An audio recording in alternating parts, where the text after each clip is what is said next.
जो बादल के द्वारा नीचे आया, या कीचड़ में जो धूल मिल गया, जो कीचड़ कहला गया, जो मिट्टी की अंश पानी में जो पानी मटमैला हो गया, वह भी एक तत्व से मिट्टी ही है।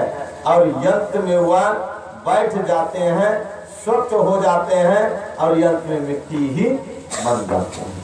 नहीं, क्या होता है, मिट्टी बन जाते हैं। यह है पृथ्वी का अंश, मिट्टियों की अंश। उसी तरह यह आत्मा जो है क्या है, यह है परमात्मा की अंश। नहीं, क्या है, परमात्मा की अंश।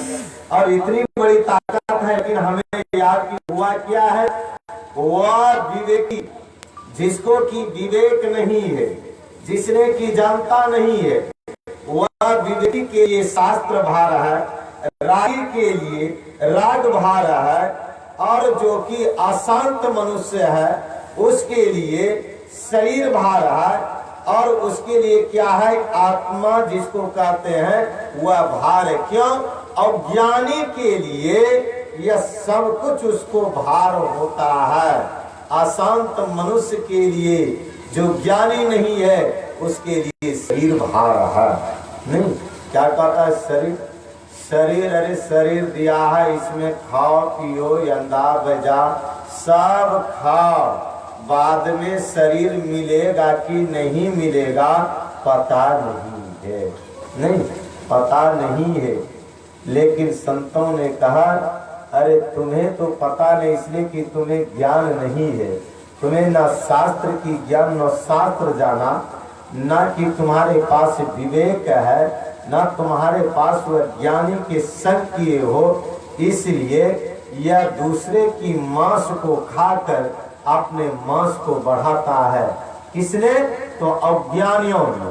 और यह सारा कर्म किसने किया है, यह किसने कहा? एक मैंने पढ़ा किताबों में कि जो न पिए गांजा के कली, वह मर्द से औरत भली। मतलब गांजा जिसने नहीं पिया तो वह मर्द से औरत बढ़िया है।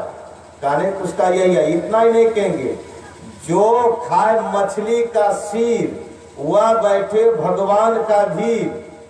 नहीं, मतलब जो मछली खाएंगे तो भगवान के भीर जाकर के बैठेंगे। यह सारी चीज किसने चलाया?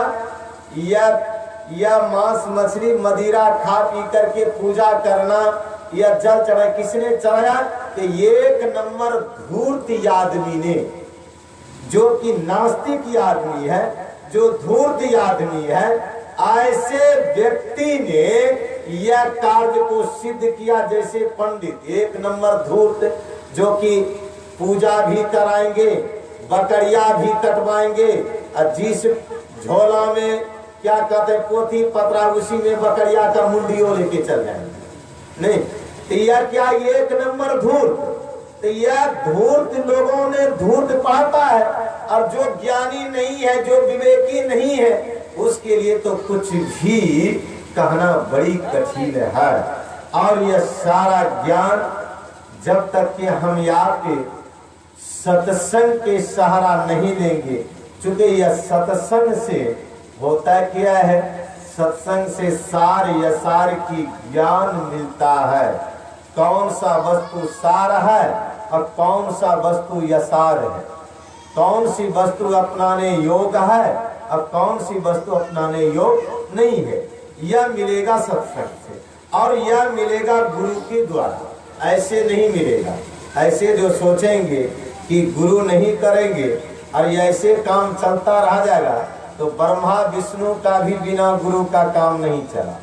जितना 24 अवतार लेकर के आया, हर अवतार में गुरु किया है। एक अवतार उसके खाली नहीं है। भगवान शिव भी गुरु किए हैं, उसके भी गुरु कुंभज ऋषि और यज्ञनी ऋषि थे। इंद्र का गुरु था उस्मद ऋषि। यह सब की जितने अवतार हुआ है, सब अवतार में गुरु किया है। इसलिए कि गुरु के बिना काम चलता नहीं है। और गुरु यदि जीवन में अपना लिए, तभी समझ लीजिए जीने का शुरुआत हो गया। गुरु का मतलब होता है दूसरा जन्म। उसको द्वैत कहा जाता है। नहीं, उसको क्या कहा जाता है? द्वैत। और यदि कितने का है कि भाई क्या करना है, बस राम ने कितने का है कि भाई गुरु करोगे, वह एक पहाड़ है माथा पर, क्या ढो पाएंगे कि नहीं ढो पाएंगे, चला पाएंगे कि नहीं चला पाएंगे, इसलिए सोचा फ्री रहना में बढ़िया है कि उधर पढ़ो ही नहीं। कबीर ने कहा कि बंधा को बंधा मिले और बंधा निर्बंध होए, और निर्बंध बंधा जाए, कर्म करे करता नहीं दास कहावे सोए। जैसे लोगों ने सोचते हैं कि गुरु कर लेने के बाद क्या होता है कि एक बंधन हो जाता है, यही नहीं कहता है कि बंधन हो जाता है, इसलिए भाई कि बंधन नहीं हो। और सोचते हैं कि जय जिस तरह की बांका या भागलपुर चारों तरफ से जाएंगे उसी तरह हम लोग भी भक्ति करते हैं, चाहे बकरिया चढ़ा के करें कि दारू चढ़ा के करें कि जिस तरह करे, चाहे मांस मछली खाकर करे कि अंडा भजा खाकर करे, लेकिन कहीं कहीं तो फंसा है, कहीं न कहीं फंसा है। तो सोचता है कि इस तरह की भक्ति करके हम भी जिस तरह की भागलपुर चारों बगल से चले जाते हैं तो हम भी जोर सो भक्ति करके भगवान के निकट चले जाएंगे। लेकिन भागलपुर तो चारों बगल से जा सकते हो, क्योंकि भागलपुर चारों बगल से दिशा जाने का है, लेकिन भक्ति करने के लिए यह 14 दिशाएं नहीं है, वह एक ही दिशाएं हैं, और वह दिशाएं हैं हमारे आपके भीतर में, वह कहीं बाहर नहीं है।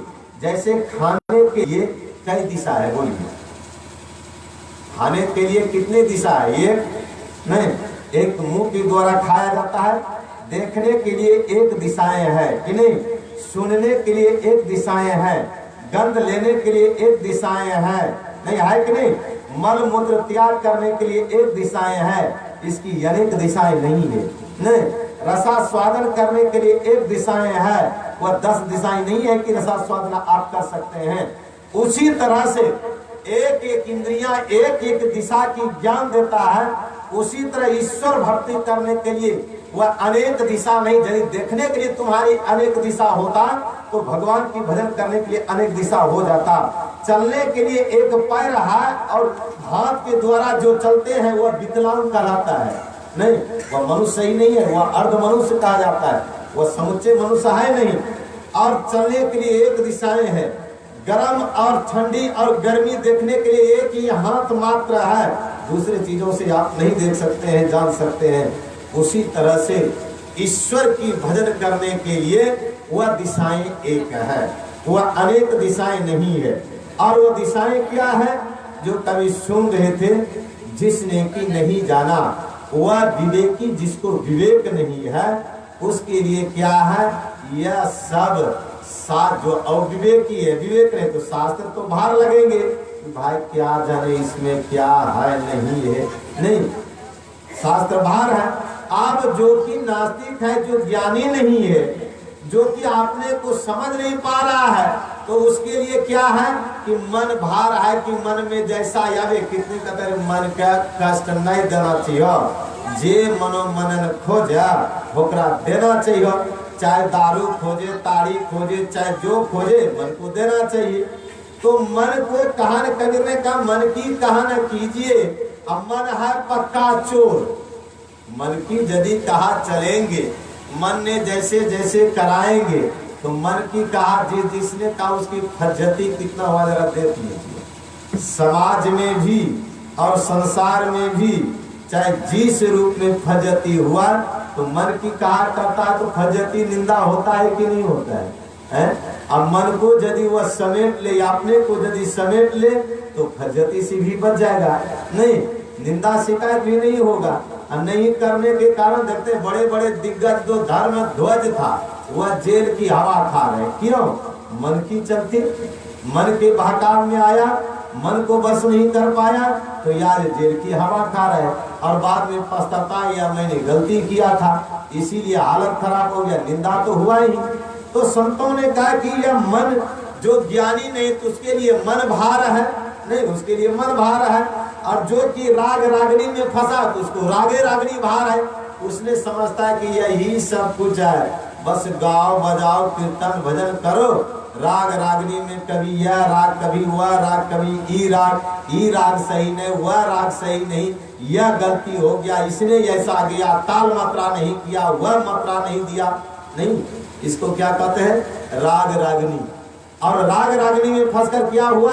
यह सारा काम तो किया लेकिन अपने याप से वंचित रह गया, नहीं, अपने याप से वंचित रह गया। मनुष्य सोचते हैं कि मैं क्रोधी हूँ, मैं लालची हूँ, मैं तृष्णा युक्त हूँ, मैं छली हूँ, प्रपंची हूँ।